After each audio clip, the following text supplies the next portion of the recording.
Tenemos el gran gusto de tener a Nicolás Ereijo en línea. Nico, querido, ¿cómo va? ¿Todo bien? Hola chicos, ¿cómo andan? ¿Todo bien? Bien, Un bien. A gusto ver, como siempre. varios temas, ¿eh? Te aprovecho en varias de tus aristas. Te aprovechamos porque está Raulito también en línea. A ver, Bien. arranquemos por la fecha, por la coyuntura del día, ¿no? La marcha, ¿qué ves con relación a esta marcha en contra de los vetos a nivel universitario, la gente del Garraham? No va a haber protocolo antipiquetes. ¿Qué observás de la situación? Ya. En términos políticos y con respecto a la insistencia, creo que, digamos, a la insistencia del proyecto original contra los vetos, me parece que en el caso de la ley de emergencia pediátrica estarían más los acuerdos, ¿sí? Porque además terminó un tema que caló mucho más profundo y ahí creo que no va a haber inconveniente. El tema pasa por la ley de financiamiento universitario, que ahí no está tan en claro si se logra ese. Recuerden que para lograr la insistencia se tiene que conseguir 2/3 que en la práctica son 172 votos, si no mal no recuerdo, y por el contrario el gobierno necesitaría mantener los 86. En caso de estar, puede variar porque depende mucho de los presentes al momento de la votación. Ujú.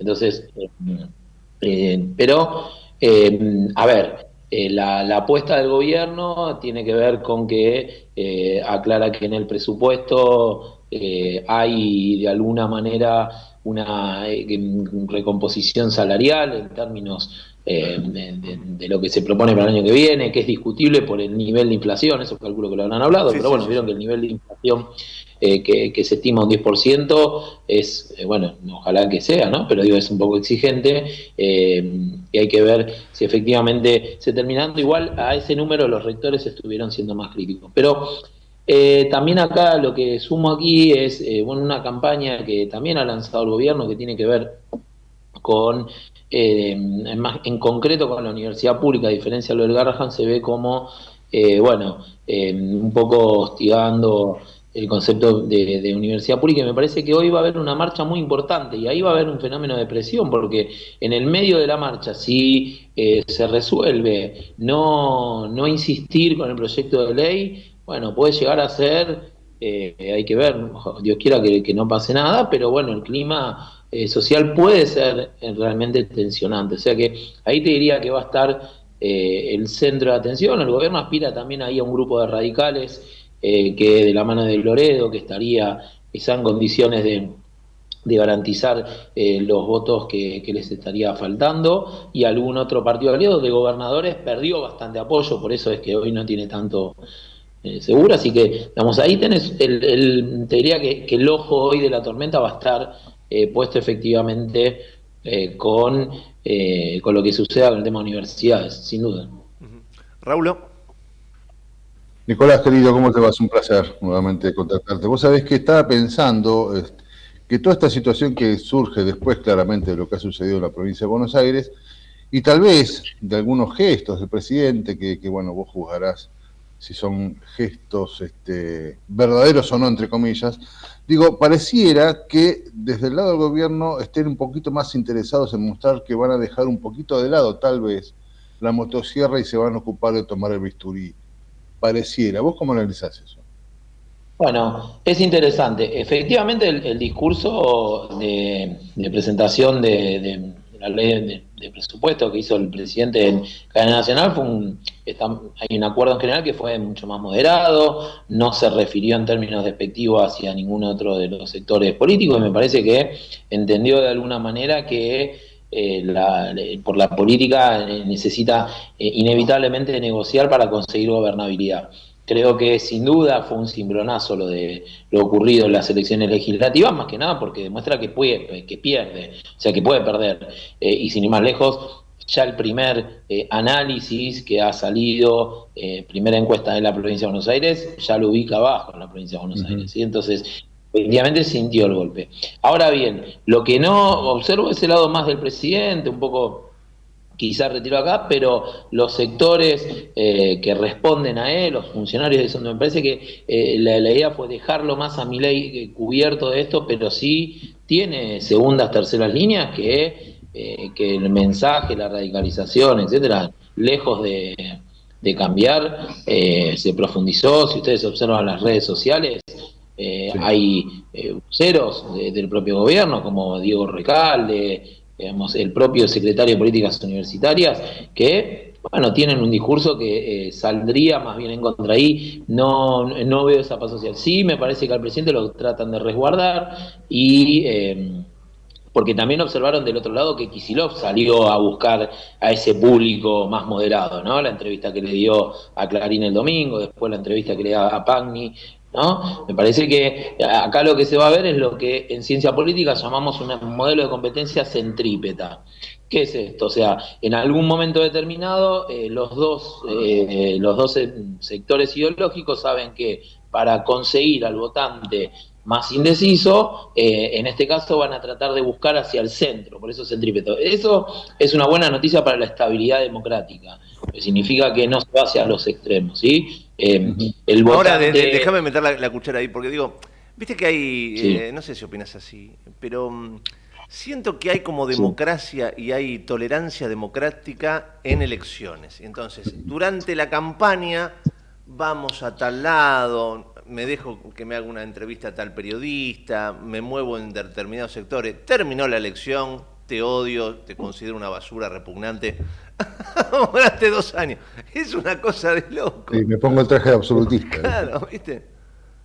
Es un poco, digamos, me parece que se están...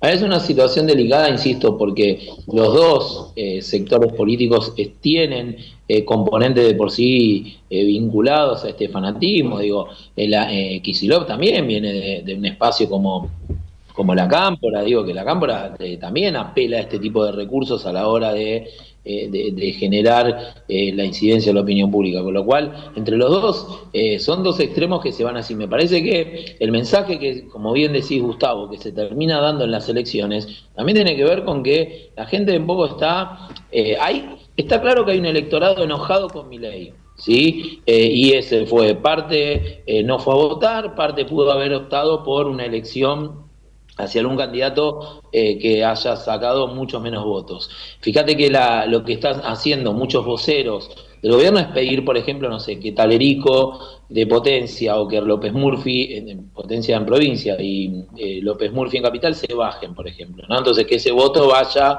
a la Libertad Avanza. Le están pidiendo el apoyo explícito a Macri, que ayer lo salió a traslucir diciendo que el presupuesto lo ven de una manera, digamos, positiva, pero está tratando de buscar ese acuerdo, no tanto de Ritondo, Santilli, que se sabe que está, sino de la figura para el votante del PRO. Sí. La figura de lo que diga Macri tiene un peso muy importante. Entonces están buscando ahí, están buscando evidentemente decir, bueno, ya está, esto es a todo o nada, también con los posibles propios, digamos, ¿no? Más aliados. ¿Crees que pegó que que en la sociedad, cuando el presidente dice lo peor ya pasó, a partir de ahora de a poquito vamos a levantar, ¿pegó o no? No. son frases desafortunadas. Por lo general, en general en política ese tipo de frases no son No, no, conducentes. no.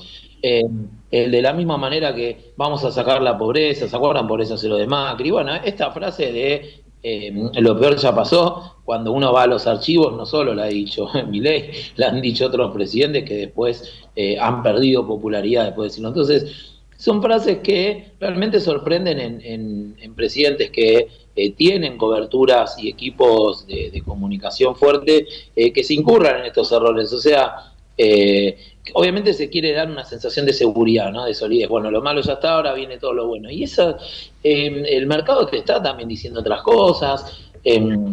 Lo que pasa con el riesgo país, lo que pasa con la economía diaria, o sea, mientras que no se cambien actitudes del gobierno en serio que tienen que ver con ciertas correcciones en su plan económico, etcétera, vos por más que digas esto es violeta y es rojo, ¿no? Por más que uno pretenda que sea violeta, ¿sí? Digamos, eso es lo que estoy queriendo explicar. Con lo cual, mientras que no sea realmente un cambio de fondo, puede ser en lo discursivo algo atractivo para la elección, pero va a haber un inconveniente. Y eso es, no creo que el electorado termine digiriendo este tipo de frases. Nicolás, vos hablabas en un momento, sí, al pasar por esta cuestión de que posiblemente ya hay algunas encuestas que no lo dan muy favorecido en la provincia de Buenos Aires para las elecciones que vienen. Y estaba pensando que, bueno, siempre se habló del voto duro, del mileísmo, el voto duro violeta, ese famoso 30%, que sumado al otro 20 y pico que de alguna manera fue prestado, es el que lo condujo hacia la Casa Rosada.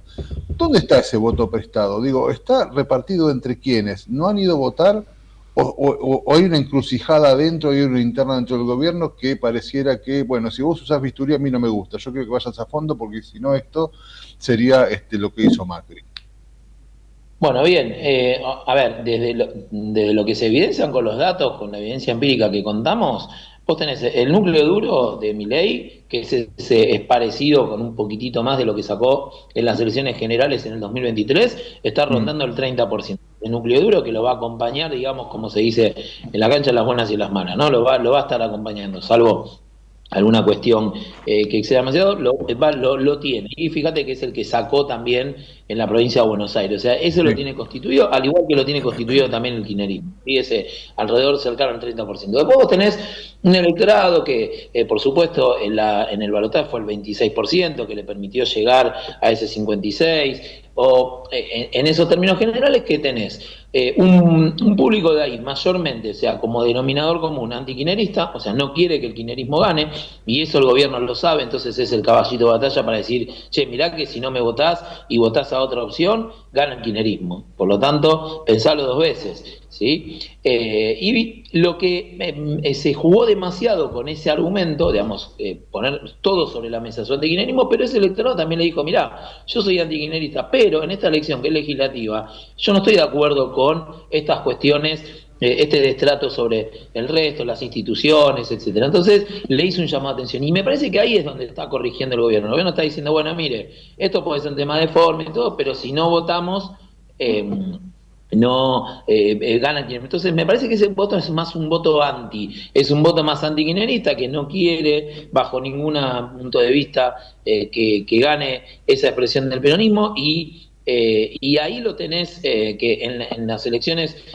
como bien se marcaba, en la provincia de Buenos Aires tenés un porcentaje, votó el 63% del padrón, y piensen que ahora se está estimando que para las nacionales en la provincia de Buenos Aires va a votar alrededor de un 70 aproximadamente, 70-75 que sería el promedio, con lo cual vos tenés ahí un porcentaje que seguramente la proyección vaya en mayor medida al gobierno nacional, si es que logra acaparar esta atención.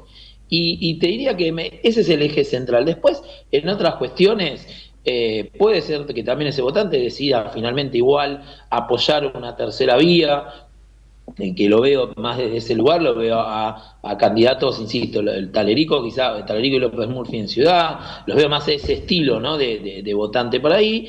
Y después tenés un votante, quizá en menor medida, que forma parte de lo que en la provincia fue Somos, ¿sí? Pero que, digamos, más en el interior bonaerense. Vos fíjate que en el interior bonaerense todavía, y este primer informe lo marca, en el interior le cuesta muchísimo al peronismo igual seguir ganando. Ganó elecciones como ganó en distritos como Pergamino, ¿sí? En la elección pareja, o ganó en Junín ahí, pero en general seccionalmente le cuesta más. Entonces me parece que también ahí hay una apuesta a ese voto del interior en la provincia de Buenos Aires que vaya a parar ahí, y también marcar que, por ejemplo, digo, la tercera opción más importante de la provincia de Buenos Aires pasa a ser Provincias Unidas de la mano de Randazzo. Entonces, por supuesto que Randazzo va a encabezar, por supuesto que este sector va a decir, y mirá, si votás a Provincias Unidas, votás a los gobernadores, lo que están marcando es un kirchnerista, ¿no? Porque es un ex kirchnerista, o sea, vinculan por ese lado. Entonces, me parece que ahí, con esas estrategias, insisto, con el eje central volcado en el antiperonismo o en el antikirchnerismo, van a tratar de retener electorado enojado. Lo que pasa es que la que viene es una elección presidencial, y si el gobierno, ahora puede ser en el corto plazo que sea exitoso esa medida, pero si no revierte cuestiones de fondo, me parece que puede llegar a tener una merma en su electorado. Ya las encuestas siguen dándole una caída por cuarto mes consecutivo de su imagen, la imagen de la gestión, la imagen presidencial, o sea, hay caídas ahí. Y me parece que ahí hay un mensaje también de hartazgo, y si la economía no crece, pierde también, ¿sabes? Este es un detalle interesante, ¿sabes dónde pierde un voto posiblemente que había ganado en el 2023? Hay un sector en la informalidad, un sector clase media, media baja, vinculado a a los monotributistas, cuentapropistas, que no tienen una identificación fuerte con otros espacios políticos y que ahí le volcaron un apoyo importante en el 2023 a Milei, y acá están siendo víctimas también de un modelo que, por supuesto, económicamente no está haciendo bien, y me parece que ahí también el gobierno en esta elección perdió su base, su pequeña base que había generado en los sectores populares, y eso corre riesgo de que si no reacciona a tiempo, perderlo definitivamente también, ese voto de enojo de no sirve ninguno para nada, ¿no? O sea, queremos algo nuevo, lo perdió en esta elección. O sea, ahí sí tenés un voto castigo que fue a parar a Kicillof. El votante tradicional antiperonista no fue a votar a Kicillof para castigar a Milei. O sea, o no votó, o votó una opción más chica. ¿Sí? Nico, como siempre, qué placer tenerte. Gracias. Bueno, y el placer es mío, gracias como siempre, y muchos éxitos. Saludo a la audiencia también. Abrazo grande. Gran abrazo, Placer, amigo, analista gran político, docente de la UBA, en un miércoles muy, pero muy movido en la Argentina, querido Gordito. Así es, sí. Miércoles, bueno, esperemos que se resuelva bien.